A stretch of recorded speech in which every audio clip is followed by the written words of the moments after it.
Denver. Thank you, Chris. My pleasure.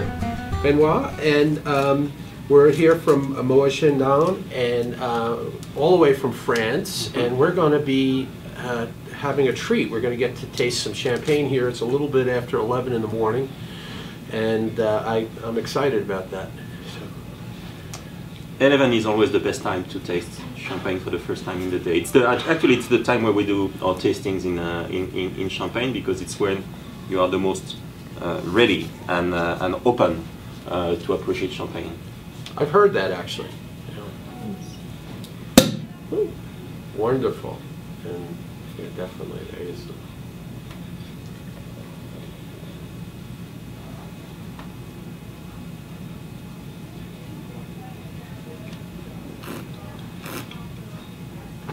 Perfect.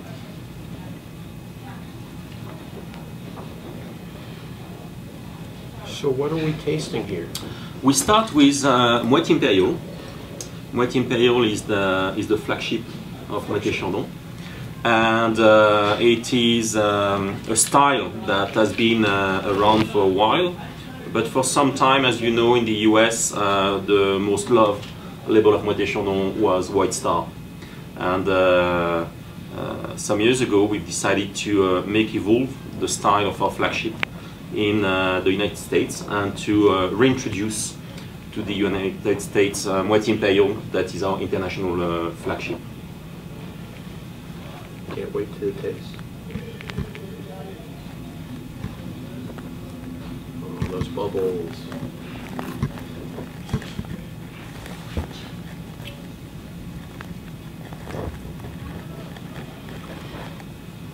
Perfect.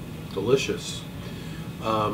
And this is made up of, which grapes are you using for this one? At Moët Chandon, we like to use systematically the three main varieties we have in Champagne: Pinot Noir, Pinot Meunier, and Chardonnay. And in that order, the most planted variety in Champagne is Pinot Noir, right, that is well known also in Burgundy. The second most planted is Pinot Meunier, that is more specific to Champagne. And then the third one will be Chardonnay. And usually in a blend of Moët Imperial, you have a large third of Pinot Noir, a third of Pinot Meunier, and a smaller third of Chardonnay, in order to reflect the natural balance of the Champagne varieties in the vineyards. The idea is really to use the three grapes as they are complementary. Pinot Noir is going to bring the structure of the front palate, when Pinot Meunier brings more the flesh and the tenderness in the mid palate, when Chardonnay is more about freshness, finesse, and elegance on the finish. And by combining the three varieties together, we believe that we can craft a champagne balanced, complete, and therefore versatile. That is certainly the most important quality of Moët Imperial. Its completeness, give it accessibility and versatility. That's the reason why it has the reputation of being the right choice in every circumstance.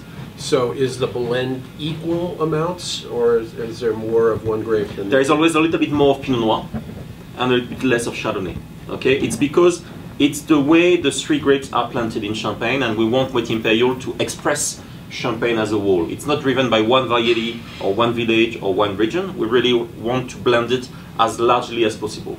Moët Chandon has the chance to own the largest estate in Champagne, as we own 1,150 hectares of prime vineyards, made of half of our vineyards are made of Grand Cru, and 1/4 is made of Premier Cru. So it's a large estate of very high level of quality, but we're also looking for diversity.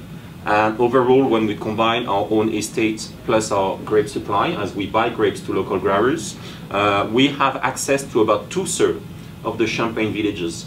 And having access to such a large diversity of supply give us many nuances when it comes to blending, because we should never forget that Champagne is all about blending. It's about blending not only varieties, but also villages, but also years, in order to be able to release all year long and years after years and everywhere in the world exactly the same quality.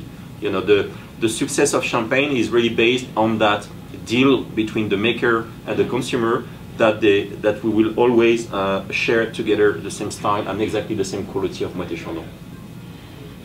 Fantastic. Well, I congratulate you. This is a spectacular champagne. Thank you.